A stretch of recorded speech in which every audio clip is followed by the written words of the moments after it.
என் அருமை உலகத்தமிழ் மக்களே, தாய்மார்களே, பெரியோர்களே, சிறார்களே, என் அருமை சீடர்களே, யோக நண்பர்களே, யோக விரும்பிகளே, உங்கள் அனைவருக்கும் என் இனிய காலை வணக்கம். கலைஞர் தொலைக்காட்சி நிகழ்ச்சியில் நலமுடன் வாழ என்னும் பிரிவில் யோகாசனத்திற்கு அதிகாலை வேளையில் முதல் நிகழ்ச்சியாக முக்கியத்துவம் தரப்படுகிறது. இந்த நிகழ்ச்சி ஆண்டு பல காலங்களாக நடந்துவிட்டு வருகிறது. உலகத்தில் உள்ள மக்கள் எல்லோரும் ஜாதி மத பேதமின்றி பார்க்கிறார்கள். இது யாருக்கும் உரித்தான கலை அல்ல. இன்றைக்கு உலக மக்களே இந்த கலை தன்னுடையது என்று பாராட்டி போற்றி வளர்த்து கொண்டிருக்கிறார்கள். அந்த நிலையில் இன்றைக்கு பாருங்கள், நம்ம அரங்கிற்கு 2 சிறுவர்கள் பாருங்கள். இவர்கள் தான் எதிர்கால செல்வங்கள். இவர்கள் நோயின்றி வாழ வேண்டும், நலமுடன் வாழ வேண்டும், மனித வளத்தோடு வாழ வேண்டும்.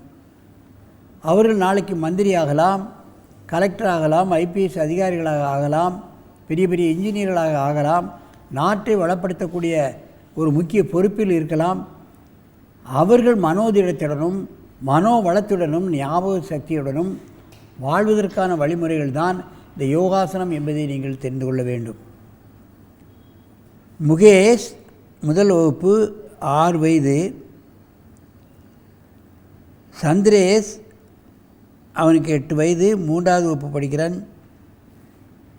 இவர்கள் இருவரும் இப்பொழுது பத்ம புஜங்காசனத்தை செய்யப் போகிறார்கள். பத்மாசனம் போடுவதே கடினம், அதிலே புஜங்காசனம் செய்யப் போகிறார்கள். அப்படியே கூப்பிடப்படுங்கள் பத்மாசனத்தோடு. பாரு இந்த பாரு எப்படி படுத்திருக்கான் பாரு. அப்படி படு. பத்ம புஜங்காசனம். பத்மாசனம் போடுவது கஷ்டம், அதிலே புஜங்காசனம் செய்கிறார்கள் பாருங்கள் மாணவர்கள். இதில் என்ன நடைபெறுகிறது என்பதை பார்க்க வேண்டும். புஜபலம் உண்டாகும், நுரையீரல் விரியும். மூக்கிலிருந்து நுரையீரலுக்கு செல்லக்கூடிய அந்த குழாய்கள் விரிவடைந்து சளித்தொலை என்பதே குழந்தைகளுக்கு வராது. முதுகெலும்பு வளைக்கப்படுகின்ற காரணத்தினால் தலைப்பகுதிக்கு அதிகப்படியான பிளட் சர்க்குலேஷன் கிடைத்து நல்ல நினைவாற்றல் பெறுவார்கள். பத்மாசனம் போட்டிருக்க காரணத்தினால் நாடி நரம்புகளெல்லாம் ஈர்க்கப்பட்டு வளையப்படுகின்ற காரணத்தினால் நாடி நரம்புகளுக்கு ஒரு இலக்கம் கிடைத்து உடல் ஒரு இலக்கமான ஒரு நிலைக்கு வரும், சமநிலைக்கு வந்துவிடும். ஆகவே அவர்களுக்கு கோபதாபங்கள், பள்ளிக்கூடங்களிலே சண்டை போடுவது, ஒருத்தருக்கு ஒருத்தர் அடிப்படையில் ஈடுபடுவது இந்த சின்ன வயதிலே அங்கே பார்க்கலாம். பள்ளிக்கூடம் ஆரம்பிப்பதற்கு முன்னாலே அங்கே வகுப்பிலே ஆர்ப்பாட்டங்கள் எல்லாம் நடைபெறும். இந்த மாதிரியான எண்ணங்கள் எல்லாம் அவர்களுக்கு வராது. மெதுவாக கீழே இறக்குங்கள். நன்றாக மூச்சை வாங்கிக் கொள்ளுங்கள். இப்பொழுது அப்படியே ஒருவருக்கொருவர் நேராக பார்த்து திரும்ப வேண்டும். பக்கவாட்டில் அப்படியே திரும்பிப்படு. குழந்தைகளுக்கு வளையும் தன்மை, முதுகு என்ன அழகாக வளைகிறது பாருங்கள். பத்மாசனம் போட்டு வளைவது என்பது கஷ்டம். மேலே பாரு, மேலே பாரு, நல்ல மூச்சுழு. நல்ல இந்த புஜபலம் ஏற்படும்.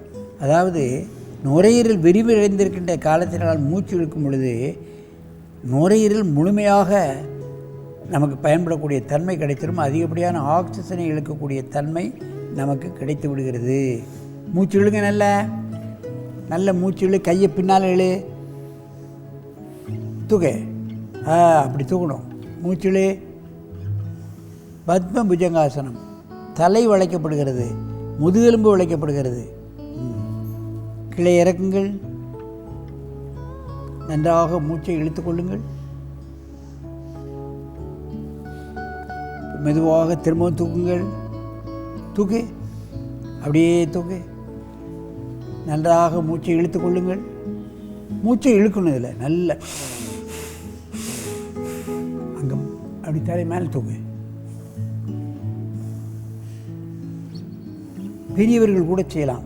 சளித்தொல்லை உள்ளவர்கள், ஆஸ்மா, டிபி, இன்னவிர சளித்தொல்லை உள்ளவர்கள், மூக்கடைப்பு, ஈஸ்னோஃபோலியா உள்ளவர்கள் எல்லாம் இந்த ஆசனத்தை செய்தால் முழுமையாக அந்த நோயிலிருந்து விடுபடலாம். மூடு, மூச்சிழு.